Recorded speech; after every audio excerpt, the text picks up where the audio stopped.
Hello friends, welcome back to my channel ருசிக்கலாம். நம்ம இன்றைக்கி பார்க்க போகிற ரெசிபி ரொம்ப சூப்பரான டேஸ்டியான சாக்லேட் பாம். அப்படின்னா என்னென்னு பார்க்குறீங்களா? ரொம்ப ஈஸி தான் செய்கிறது.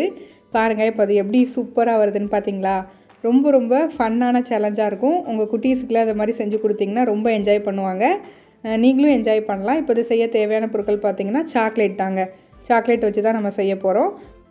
ஃபஸ்ட்டு சாக்லேட்டை இந்த மாதிரி எடுத்து வச்சுக்கோங்க. நான் வந்து இன்றைக்கி டெய்ரி மில்க் எடுத்துருக்கேன். நீங்கள் வேறு எந்த சாக்லேட்னாலும் எடுத்துக்கலாம். அந்த மாதிரி ப்யூர் சாக்லேட்டாக இருக்கிற மாதிரி எடுத்துக்கணும். ஒயிட் சாக்லேட்டும் எடுத்துக்கலாம், மில்கி பார் அந்த மாதிரியும் எடுத்துக்கலாம். அப்புறம் இந்த மாதிரி ஒரு வாட்டர் பாட்டில் மூடியில் ஏதாவது ஒரு மூடி எடுத்துக்கோங்க. எடுத்துகிட்டு இந்த சில்வர் ஃபாயில் கவர் எடுத்துக்கோங்க. அதுக்கப்புறம் எடுத்துகிட்டு அந்த வலுவழுப்பாக இருக்கிற பேஜ் வந்து உள் பக்கமாக இருக்கணும், வெளியில் வந்து இந்த நார்மல் பேஜ் இருக்கணும். அந்த மாதிரி பார்த்துக்கோங்க. இப்போது அந்த மூடி ஷேப்புக்கு இதை ஷேப் பண்ணிக்கலாம். இந்த மாதிரி ஃபுல்லாக நல்லா அமுக்கி விட்டுக்கோங்க. சில்வர் ஃபாயில் கவர் அப்படிங்கிறனால நீங்கள் எந்த ஷேப்பில் இது பண்ணுறீங்களோ அது அந்த ஷேப்புக்கு மாறிடும். அதனால இந்த மாதிரி ஃபுல்லாக நல்லா அமுக்கி விட்டுக்கோங்க. எந்த மூடினாலும் எடுத்துக்கலாம். கொஞ்சம் பால் ஷேப்பில் இருக்கிற மூடி கிடச்சிச்சின்னா ரொம்ப நல்லது, இன்னும் கொஞ்சம் நல்லாயிருக்கும். என்கிட்ட இந்த மூடி தான் இருந்துச்சு, அதனால் நான் இதை எடுத்திருக்கேன்.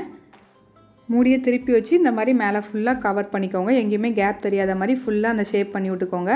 இதுக்கு மேலே இன்னும் ஒரு 2-3 ஷீட் இந்த மாதிரி வச்சுக்கோங்க. சின்ன ஷீட்டாக மேலே போட்டு நல்லா கவர் பண்ணி விட்டுக்கோங்க அதே ஷேப்புக்கு. அப்போ தான் உங்களுக்கு வந்து இந்த பேஸ்மெண்ட் வந்து ஸ்ட்ராங்காக இருக்கும். ஏன்னா நம்ம அந்த மூடியை எடுத்துகிட்டு அந்த சில்வர் ஃபாயிலில் மட்டும்தான் வச்சு அந்த ஷேப் பண்ண போகிறோம். அதனால் நீங்கள் என்ன பண்ணுங்கள், 2-3 வாட்டி இந்த கவர் வச்சு பண்ணிவிட்டு திரும்ப அதை திருப்பி எடுத்து அந்த மூடியோடு சேர்த்து இந்த மாதிரி ப்ரெஸ் பண்ணி விட்டுட்டிங்கன்னா அந்த ஓரங்கள்லாம் ஸ்ட்ராங் ஆகிடும். இந்த மாதிரி நல்லா ப்ரெஸ் பண்ணி விட்டுட்டு இப்போ இந்த மூடியை எடுத்துடலாம். இப்போ நம்ம பாருங்கள், இப்போ அதே ஷேப்லேயே நமக்கு கிடச்சிருச்சு. இதே நீங்கள் பால் ஷேப்பில் பண்ணிங்கன்னா இன்னும் சூப்பராக இருக்கும். உங்கள் வீட்டில் இந்த மாதிரி குழிக்கரண்டி இருந்துச்சுன்னா நீங்கள் அதை வச்சு கூட இந்த மாதிரி பண்ணலாம். குழிக்கரண்டியில் ஃபுல்லாக அந்த மாதிரி கவர் பண்ணி விட்டுட்டு அந்த கரண்டியவே அப்படியே வச்சு கூட நீங்கள் யூஸ் பண்ணலாம். 2-3 கரண்டி நல்ல குழி கரண்டியாக இருந்துச்சுன்னா ரொம்ப நல்லது. அப்படி இல்லைன்னா இந்த கரண்டியில் இந்த மாதிரி ஷேப் பண்ணிவிட்டு இதை கூட எடுத்துகிட்டு திரும்ப அந்த பக்கத்தில் பண்ணி வச்சுருக்கல அந்த மாதிரி பண்ணிக்கலாம். நான் இப்போ அதை காமிக்கிறேன் பாருங்கள். இந்த மாதிரி நல்லா ஷேப் பண்ணி விட்டு பின்னாடி உள்ள லேயரை மட்டும் மெதுவாக லைட்டாக எடுத்து விட்டுட்டு கரண்டியை எடுத்துருங்க. கரண்டியை எடுத்துட்டு அதுக்கப்புறம் ரொம்ப சேஃபாக பண்ணணும் இதை. அதுக்கப்புறம் இந்த மாதிரி ஃபுல்லாக லைட்டாக அமுக்கி விட்ருக்கோங்க. ரொம்ப அமுக்குனிங்கன்னா அந்த உள்ள அந்த நம்ம ஷேப் எடுத்தோம்லாம் அது வராமல் போயிடும், மறுபடியும் வேறு ஷேப்புக்கு மாறிடும். அதனால் கொஞ்சம் பார்த்து கவனமாக பண்ணணும். இந்த கரண்டி எடுத்திங்கன்னா அந்த கரண்டியில் அப்படியே வச்சு யூஸ் பண்ணிங்கன்னா ரொம்ப நல்லது. இப்போ மோல்டெல்லாம் ரெடியாக இருக்குது, நம்ம ரெடி பண்ணிடலாம். இப்போ முதல்ல தண்ணி வந்து நல்லா கொதிக்க வச்சுக்கோங்க. அதுக்கப்புறம் ஃப்ளேம் வந்து லோ ஃப்ளேமில் வச்சுட்டு இந்த பவுலில் சாக்லேட்டை போட்டு வச்சுக்கோங்க. நீங்கள் எடுக்கிற பவுல் வந்து கொஞ்சம் ஸ்ட்ராங்கான பவுலாக எடுத்துக்கோங்க. கொஞ்சம் ஹீட் ஆகும், அதனால் பார்த்து யூஸ் பண்ணுங்கள். இந்த மாதிரி நல்லா இந்த சாக்லேட்டை மெல்ட் பண்ணிக்கணும். இந்த பாருங்கள், இந்த அளவுக்கு நல்லா மெல்ட் பண்ணிக்கணும். நல்லா மெல்ட் பண்ணி எடுத்துக்கோங்க. இப்போ இந்த அளவுக்கு போதும். நல்லா மெல்ட் ஆகிடுச்சு. இந்த மாதிரி நல்ல லிக்விடாக வரணும். இந்த மாதிரி எடுத்து வச்சுக்கோங்க. இப்போது அந்த மோல்டு எடுத்துக்கோங்க. அந்த மோல்டில் வந்து இந்த சாக்லேட்டை வந்து கொஞ்சம் கொஞ்சமாக எடுத்து ஊற்றிக்கோங்க. ஒரு ஸ்பூனை வச்சு கொஞ்சமாக ஊற்றிட்டு இதை வந்து இப்போ எல்லா பக்கமும் படுற மாதிரி நல்லா ப்ரெஷ் பண்ணி விடணும். சுற்றி எல்லா பக்கமும் அதே ஷேப்புக்கு வர மாதிரி. இதை நீங்கள் கையை வச்சும் பண்ணிக்கலாம். இந்த மாதிரி ப்ரெஷ் வச்சு பண்ணிங்கன்னா ரொம்ப ஈஸியாக இருக்கும் உங்களுக்கு. ப்ரெஷ் இருந்துச்சுன்னா எடுத்துக்கோங்க.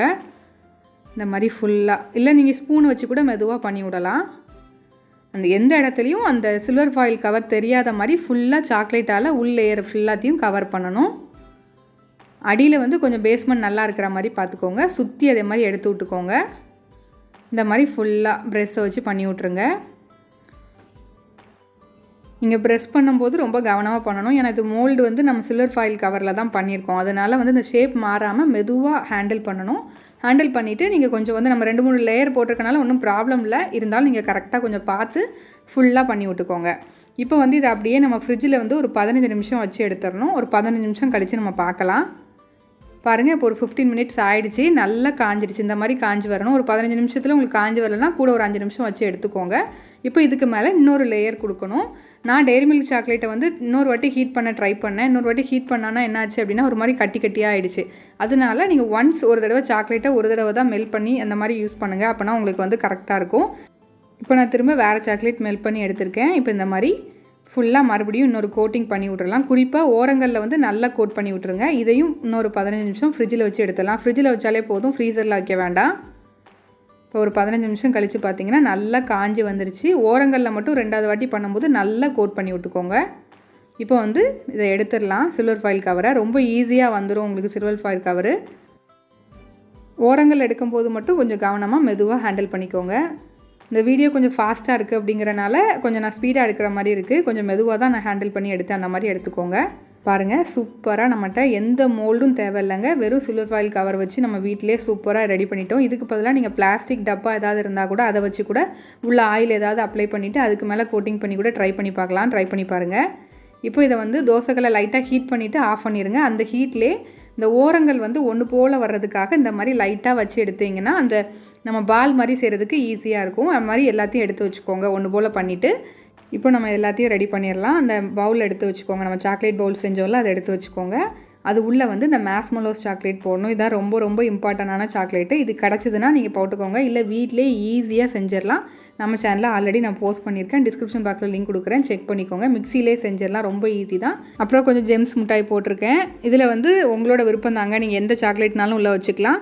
அப்புறம் வந்து கொஞ்சம் சுகரும் கொஞ்சம் காஃபி பவுடரும் சேர்த்துருக்கேன். காஃபி பவுடருக்கு பதிலாக ஹார்லிக்ஸு, மில்க் பவுட்ரு இந்த மாதிரி எதுனாலும் சேர்த்துக்கலாம். அதுவும் சூப்பராக இருக்கும். இப்போ இதை வந்து நம்ம க்ளோஸ் பண்ணணும். அதுக்கு வந்து இந்த மாதிரி லைட்டாக அந்த ஓரத்தை வந்து லைட்டாக மெல்ட் பண்ணிக்கோங்க. மெல்ட் பண்ணிவிட்டு மேலே வச்சு இன்னொரு பாட்டை வந்து க்ளோஸ் பண்ணிடுங்க. இப்போ நம்ம க்ளோஸ் பண்ணிடலாம். இந்த மாதிரி ரெண்டாக செஞ்சு இந்த மாதிரி ஃபுல்லாக ஒரு பால் மாதிரி ஃபுல்லாக பண்ணிக்கலாம். இந்த பால் ஷேப்லேயே பண்ணிங்கன்னா இன்னும் சூப்பராக இருக்கும். இதுவும் அழகாக தான் இருக்குது. என்கிட்ட வந்து நல்ல குழி உள்ள கரண்டி இல்லை, அதனால வந்து கொஞ்சம் ஷேப் கொஞ்சம் இதாக தான் வந்துச்சு. நல்ல குழி இருக்கிற மாதிரி உள்ள கரண்டி யூஸ் பண்ணிங்கன்னா ரொம்ப சூப்பராக பர்ஃபெக்டாக வரும். இப்போ இந்த ஓரங்கள் எல்லாத்தையுமே இதே மாதிரி நான் பண்ணிக்கிட்டேன். இப்போ இதுக்கு மேலே வந்து கொஞ்சமாக சாக்லேட் சாஸ் ஊற்றிக்கிட்டேன். இது எல்லாமே உங்களோட விருப்பம் தாங்க, உங்களோட டெக்கரேஷன் தான். இதுக்கு பதிலாக நீங்கள் சாக்லேட்டை நல்லா மெல்ட் பண்ணி அதில் கொஞ்சமாக பால் கலந்துட்டு லைட்டாக பேருக்கு பால் கலந்துட்டு விட்டிங்கன்னா இந்த மாதிரி திக்காக லிக்விடாக வரும். இந்த மாதிரி கூட இது பண்ணிக்கலாம். பண்ணிவிட்டு ரொம்ப தண்ணியாக பாலை ஊற்றிடக்கூடாது, அப்படின்னா உங்களுக்கு கரைஞ்சிரும். அதனால் பார்த்து யூஸ் பண்ணிக்கோங்க. இப்போ இதுக்கு மேலே கொஞ்சமாக நான் ஸ்ப்ரிங்கிள்ஸ் வந்து போட போகிறேன். இந்த மாதிரி ஸ்ப்ரிங்கிள்ஸ்லாம் போட்டுட்டு இதை நீங்கள் ஃப்ரிட்ஜில் ஸ்டோர் பண்ணிட்டீங்க. ஃப்ரிட்ஜில் ஸ்டோர் பண்ணணும். ஃப்ரிட்ஜில் ஸ்டோர் பண்ணிட்டீங்க அப்படின்னா நினச்ச நேரம் உங்கள் குட்டீஸ்க்கு வித்தியாசமாக நம்ம வீட்டிலே சூப்பராக சாக்லேட் பாம் ரெடி பண்ணி கொடுக்கலாம். நான் இப்போ உடனே பண்ணனால கொஞ்சம் கையில் ஒட்டுற மாதிரி இருக்குது. இப்போ ஒரு கிளாஸ் எடுத்துக்கோங்க. அதில் வந்து அந்த நம்ம பால்ஸ் செஞ்சோம்ல அதை வச்சுட்டு நல்ல ஹாட்டாக இருக்கக்கூடிய பால், இதை வந்து கொஞ்சம் பொறுமையாக ஊற்றுங்க. நான் கொஞ்சம் ஸ்பீடாக ஊற்றிட்டேன். கொஞ்சம் பொறுமையாக ஊற்றுங்க. அப்போனா இன்னும் நல்லா அது மேலே வந்து இந்த மாதிரி வர்றது, பபுள்ஸ் வர்றது நல்லா தெரியும். ரொம்ப அழகாக இருக்கும். குட்டீஸ்லாம் நல்லா என்ஜாய் பண்ணுவாங்க. கண்டிப்பாக ட்ரை பண்ணி பாருங்கள். இதை நீங்கள் மொத்தமாக பண்ணி வச்சுட்டிங்கன்னா அப்பப்போ செஞ்சு கொடுக்கலாம். உங்கள் வீட்டில் உள்ள கெஸ்ட்டுக்கும் இந்த மாதிரி செஞ்சு கொடுக்கலாம். ரொம்ப நல்லாயிருக்கும். பாருங்கள், சூப்பரான சாக்லேட் பாம் ரெடி ஆகிடுச்சு. ரொம்ப ரொம்ப டேஸ்ட்டாக இருக்கும். ரொம்ப ஹெல்தியானதும் கூட. எல்லாமே நம்ம வீட்டில் உள்ளதை வச்சு தான் செஞ்சுருக்கிறோம். இந்த மாதிரி டிஃப்ரெண்ட்டாக செஞ்சு கொடுங்க உங்கள் குட்டீஸ்க்கு. இந்த சூப்பரான சாக்லேட் பாம் ரெசிபி உங்களுக்கு பிடிச்சிருந்துச்சுன்னா லைக் பண்ணி ஷேர் பண்ணி மறக்காமல் நம்ம சேனலை சப்ஸ்கிரைப் பண்ணிக்கோங்க. பக்கத்தில் உள்ள பெல் ஐக்கானை கிளிக் பண்ணி அதில் ஆளுங்கிற பட்டனையும் கிளிக் பண்ணிக்கோங்க. தேங்க்யூ.